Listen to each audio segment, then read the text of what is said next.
Imagine waking up one morning and hearing that some of the most powerful people in the world, billionaire CEOs, tech leaders, and even government officials, are quietly building underground bunkers. Not for a movie, not for a science fiction story, but for real. That's the strange and unsettling conversation now emerging as tensions around the Iran conflict continue to rise. According to a US-based bunker manufacturer, demand for underground survival shelters has exploded almost overnight. And the question that immediately comes to mind is simple: what do these people know that the rest of us don't? Reports suggest that inquiries for underground bunkers have increased nearly tenfold since the United States and Israel launched attacks on Iran. These shelters, designed to protect against missile strikes, drones, and even nuclear fallout, range from relatively basic underground units costing around $20,000 to massive luxury survival complexes worth $5 million or more.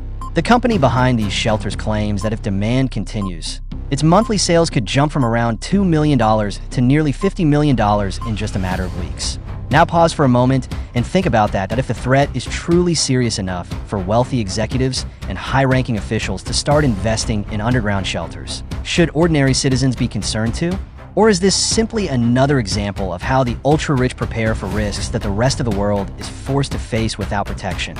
The company's founder has even made a controversial claim that two members of former President Donald Trump's cabinet have ordered bunkers, while their identities remain undisclosed. The suggestion alone raises an uncomfortable debate. If leaders who shape national security decisions are preparing personal shelters, what message does that send to the public? But the story doesn't stop there. Apparently, the bunker buying trend isn't new. For more than a decade, many wealthy individuals, especially in the tech world, have been quietly investing in survival infrastructure. Some fear global conflict, others worry about cyber collapse, economic breakdown, or environmental disasters. One widely discussed example includes tech billionaire Mark Zuckerberg, who reportedly had an underground bunker built on his property in Hawaii. And when you step back, you start to see a pattern. During the COVID-19 pandemic, bunker demand also surged. Global crises seem to trigger the same reaction among the world's richest individuals. Prepare for the worst privately. But here's the deeper question that often gets ignored: is bunker culture actually a symptom of a larger problem? When influential people focus on protecting themselves underground rather than solving the problems above ground, it creates a troubling perception. It suggests that those with the most power and resources may be planning escape routes instead of long-term solutions that at the same time. There's also a rational argument behind this behavior. Wealthy leaders, investors, and executives manage massive responsibilities. Companies, employees, global assets.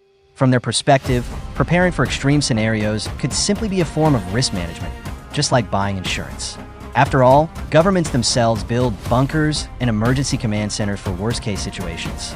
But that still leaves us with a powerful question that if the people closest to power are preparing for catastrophic possibilities, should the rest of us also start thinking differently about global stability? The Iran conflict has already raised fears of missile and drone attacks in parts of the Middle East. In places like Israel, civilians frequently take shelter underground during attacks. In that context, survival infrastructure isn't paranoia, it's routine safety. Yet in the United States, and among global elites, the sudden rush toward private bunkers hints at something else. A growing sense that the world may be entering a more uncertain and volatile era. Maybe the real conversation isn't about bunkers at all.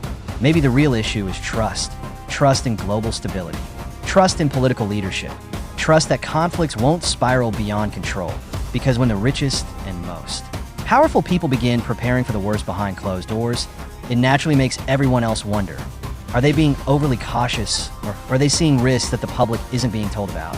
And that brings me to you you think bunker preparation is simply smart risk management during uncertain times?